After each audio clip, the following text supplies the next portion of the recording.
Hey, what's going on YouTube? We're back with another Borderlands video, and today's topic will be what happened yesterday with Randy Pitchford and his Twitter, and that'll lead us into what we know about Promethea. So we're going to talk a little bit about, I guess the history and some of the different nuances about the planet and some of the spots in the series where they brought up the actual planet and some of the things that have happened on the planet. So yesterday, Randy Pitchford tweeted out a meme about Starman and how he's headed to Promethea. Many of you guys brought this to my attention through Twitter, the YouTube comment section, and the Discord for the channel, which just goes to show you how much people want an announcement for Borderlands 3, myself included. Anyways, the tweet was obviously keeping up to date with the SpaceX launch, but with what we already know about Promethea, I'm sure that it means more. I'm not going to say this is a confirmation that we're definitely going to be on Promethea in Borderlands 3, but based on what we already know about the planet and some of the different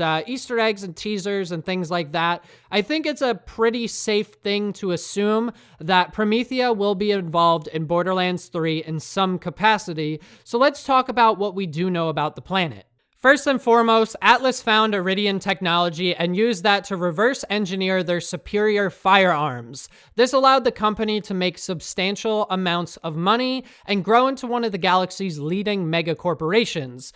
Atlas set up their military force called the Crimson Lance there on the planet, presumably to keep whatever other Iridian discoveries to themselves. We know that Roland had served 2 tours of duty under the Atlas banner, and we also know that he's from the planet as well. The only known character in the series that we can confirm grew up on Promethea. That might have something to do with his personality. A lot of people complain that Roland is a very, dry personality, very much not exciting, and that might be due to the fact that he grew up on Promethea and then went straight into being a military man, so he's very reserved. We know that the planet sucks to live on due to the propaganda that can be found in T-Bone Junction by Atlas stating, "At least you're not on Promethea," and the citizens in Sanctuary also mention something similar.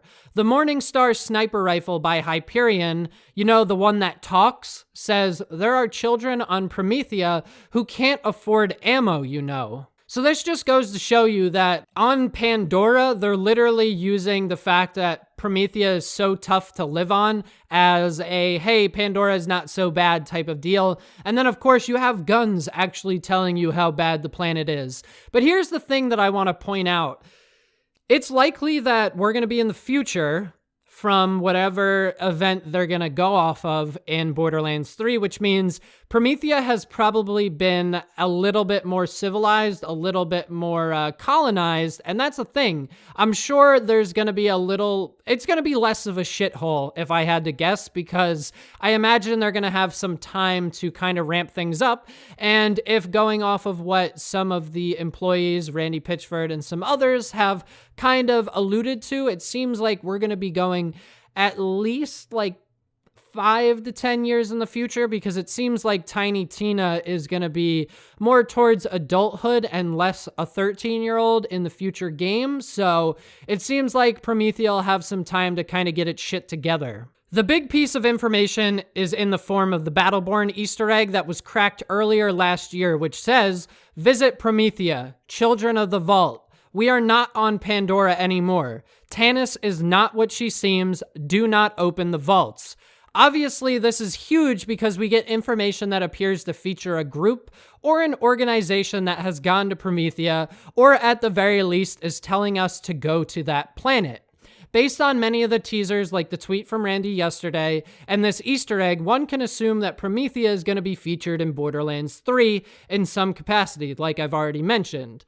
Then we have the warning about the vaults and the big one about Tannis. There's a lot that can start to get the gears turning in this Easter egg. There was also the Easter egg on the wall in Battleborn, which literally just said Promethea.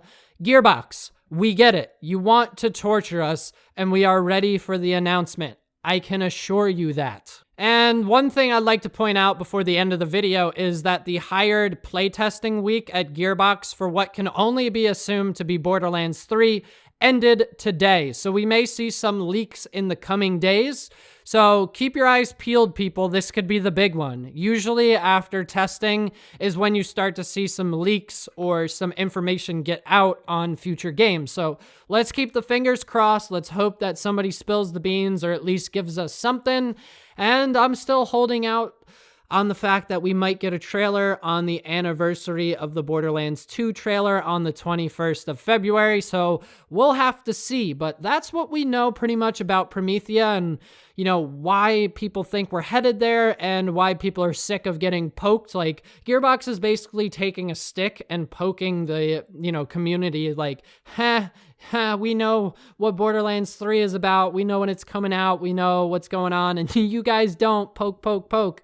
Listen, guys, you're in a unique situation here where the other looter shooters aren't doing so hot, and they're very ready to invest in something else, so you don't want to miss your window. That's all I'm going to say. Thanks for watching, guys. I'll see you in the next video. Later.